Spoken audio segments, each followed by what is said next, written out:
So আসসালামু আলাইকুম guys, কেমন আছো? আশা করি সকলেই ভালো আছো, আমিও খুব ভালো আছি।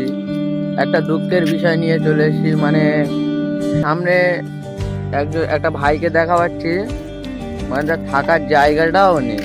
ওর জন্য দেখি তাকে যদি কিছু হেল্প করতে পারি। যাওয়া যাক।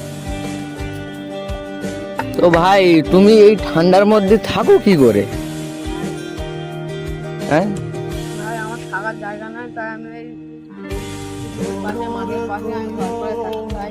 ভাই ঘরটা দেখো, এখানে মানুষ থাকবে কি করে? এখানে থাকবে কি করে ভাই? এই ঠান্ডার মধ্যে, এই শীতকালে মানুষ থাকবে কি করে? এই ভাঙা চালা বানাইছে, এখানে থাকবে কি করে?